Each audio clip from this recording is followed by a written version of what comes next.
ভোলা মাছের মাথা দিয়ে আর দুটো আলু থাকলে আলু দিয়ে এত সুন্দর একটা রেসিপি হবে, মানে বলার কথা নয়। আর গরম ভাতেতে জমে যাবে একদম। ভোলা মাছের মাথা দিয়েও এরকম একটা রেসিপি হয়ে যায় যে গরম ভাতের সাথে তোমরা একদম চেটে পুটে খাবে। খুব সুন্দর একটা রেসিপি। চলো রেসিপিটা শুরু করি। বন্ধুরা, তোমরা সবাই কেমন আছো? ভালো আছো? আমিও ভালো আছি। দেখো সকাল সকাল রান্না বসিয়ে দিয়েছি। আর দেখো আজকে আমাদের ভোলা মাছ এনেছে। দেখো কতগুলো ভোলা মাছ। ভোলা মাছের রেসিপিটা তোমাকে দেখাবো না। এই যে ভোলা মাথা আছে, ভোলা মাছের মাথা আছে। এই ভোলা মাছের মাথার রেসিপিটা করবো। তোমরা তো অনেক মানে মাছের মাথা দিয়ে অনেক কিছু খেয়েছো। আজকে এই ভোলা মাছের মাথা দিয়ে আমি দেখো রেসিপি করবো। কীভাবে কী করবো দেখো। তখন আমি মাছগুলোকে একটু নুন মাখিয়ে রাখি, তারপর রান্নায় আসছি। আমি কড়াই গরম বসিয়ে দিয়েছি। আমি এখানে সর্ষের তেল ব্যবহার করবো। দেখো সর্ষের তেল দিচ্ছি। সর্ষের তেল দিয়ে দিলাম। দেখো গরম হয়ে গেছে। একটুখানি খুন্তিকে নাড়িয়ে দিই। এই দেখো আলুগুলোকে কেটে নিয়েছি। এটা তোমাকে দেখাইনি। মিডিয়াম সাইজে দুটো আলু কেটেছি। এটাকে এখন ভেজে নেব। তোমরা চাইলে এখানে সাদা তেল ব্যবহার করতে পারো। আমি সর্ষের তেল দিয়ে রান্নাটা করলে ভালো হবে, কিন্তু সর্ষের তেলটা দিয়ে রান্না করছি। আলুটাকে একটু লাল লাল করে ভেজে নেব। এই দেখো একটুখানি নুন দিলাম, আর এই 1 চিমটি হলুদ, এটাকে ভাজার জন্য। ভাজা হোক। হ্যাঁ, দেখো ছোট একটা টমেটো কুচি করে নিয়েছি। আর লাগবে পেঁয়াজ কুচি। আর দেখো পেঁয়াজের পাপড়ি, আর কাঁচা পাকা লঙ্কা, একটু আদা বাটা করে রেখেছি। আর এখানে একটু জিরে বাটা, আর হলুদ তো সঙ্গে লাগবেই। কত সুন্দর লাল লাল করে ভাজা হয়ে গেছে। এবার এই আলুটাকে আমি তুলে নেব।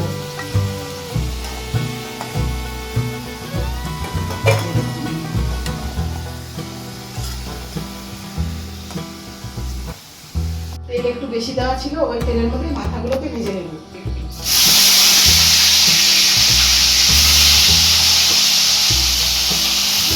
পাল্টে দিলাম, একটু ভালো করে ভেজে নেব। দেখো মাছের মাথাগুলোকে তুলে নেবো। দেখো নরম মাছ তো, তেলে দেওয়ার সময় সঙ্গে মাথাগুলো একদম ভেঙে গুঁড়ো হয়ে গেছে। এটাকে তুলে নিই। বেশি নাড়াচাড়া করে আরো ভেঙে যাচ্ছে।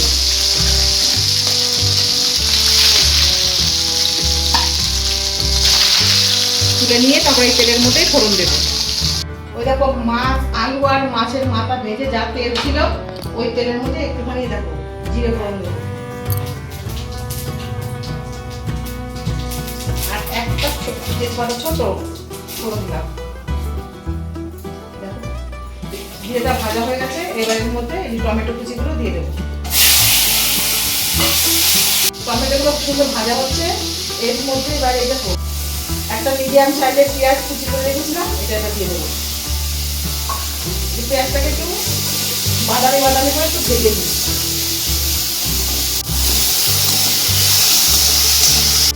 ছোট্ট কয়েকটা রসুনের কোয়া খেতে করে রেখেছি, এটা দেবো এর মধ্যে।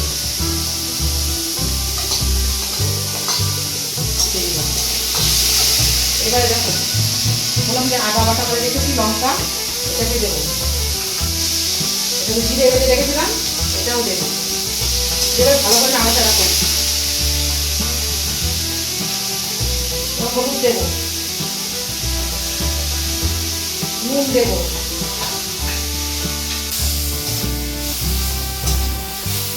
সবগুলো এক জায়গায় মিশ্রণ করে নিচ্ছি। এবার একটু লাল লঙ্কা দেবো, আবার একটু নাড়িয়ে নেবো। এই দেখো সব নাড়াচাড়া করে সব মশলাগুলো এক জায়গায় মিশিয়ে নিয়েছি। এবারে যে কেটে রাখা পেঁয়াজের পাপড়িগুলো দিয়ে দেবো। আবার একটু নাড়াচাড়া করে নেব। এখন আমি আঁচটাকে একটু কমিয়ে রেখেছি। মশলাগুলো কত সুন্দর সব মিশে গেছে এর সঙ্গে। এইবারে দেখো কেটে রাখা যে ভেজে রেখেছিলাম সে আলুগুলো দিয়ে দেবো।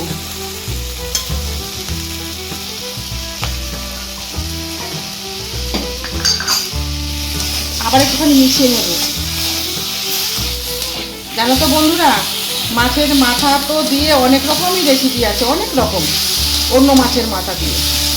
কিন্তু আজকে এই মাছের মাথাটা রেসিপিটা আমার মায়ের হাতে রান্না, জানো, আমার মায়ের হাতে রান্না। আমার মা এখনও আছে, আমার মা রান্না করে খাওয়ায় আমাদের, তা আমি তো খাই। আমি আবার বললাম যে আমার যখন আজকে ভোলা মাছ আছে বাড়িতে, তাহলে আমার মায়ের হাতে রান্নাটা আমি শেয়ার করি সবাইকার সাথে। মা কেমন করে রান্না করে খাওয়ায় এটা সবাইকার সাথে রেসিপি করে শেয়ার করে দেখাবো। এই দেখো মাছের মাথাটা ভেজে রেখেছিলাম, এইটাকে দিয়ে দেবো।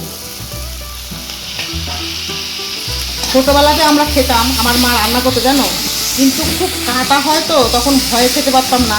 কিন্তু বড় হয়ে যখন খেতাম তখন বেশ সুস্বাদু মজাদার। আর মায়ের রান্না যেমন তো খেতে অন্যরকম, কিন্তু আমার তো আর মায়ের হাতে তো হবে না। আমার চেষ্টা করছি আর কি, আমি রান্না করছি আর তোমাদের সঙ্গে শেয়ার করলাম, তোমরা রান্না করে বাড়িতে খাবে।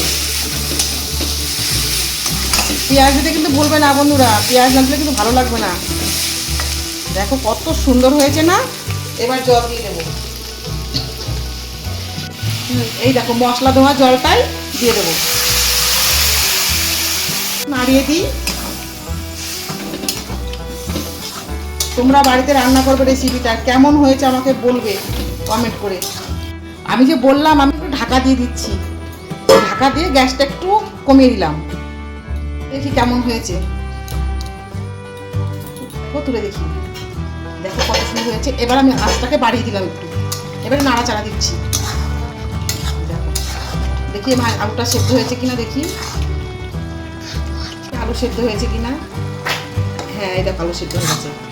আর একটুখানি শুকে, এই দেখো তোমাদের দেখালাম নাড়াচাড়া করে। আর এখানে দেখো দুটো এলাচ নিয়েছি, দুটো। এই দুটোকে এখন এটা একটা থেতো করবো। দেখো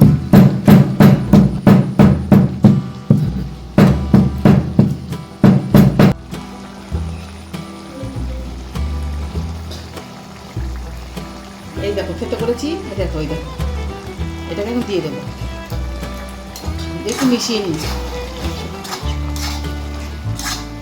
এই দেখো তরকারিটা একদম রেডি। এবার আমি নামিয়ে নিচ্ছি। যে কোনো রান্নাতে আমরা গরম মশলা ব্যবহার করি, আমি এখানে গরম মশলা ব্যবহার করি না। দেখলাম তো দুটো এলাচ থেতো করে দিলাম। এবার তরকারিটা আমি নামিয়ে নেবো।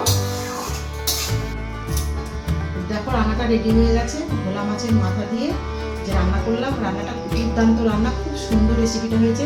কিন্তু তোমরা তো জানো আমি পেঁয়াজ রসুন এসব মানে খাই না। আমাদের বাড়িতে কতগুলো বাচ্চা মেয়ে আছে, দুটো, ওদের জন্য রান্না করেছে। দুটো ছেলে আছে আমার, দুটো মেয়ে দুটো ছেলে আছে, ওদের জন্য রান্না করেছি, ওরা খাবে। তো এই রেসিপিটা তোমাদেরকে বললাম এটা আমার মায়ের হাতে রান্না রেসিপি। তা তোমরা এটাকে রান্না করে খাবে আর কমেন্ট করে বলবে কেমন হয়েছে। আর যেমন পাশে আছো পাশে থাকবে, নতুন বন্ধুরা দেখবে কমেন্ট করে বলবে, আর সাবস্ক্রাইব লাইক কমেন্ট করবে।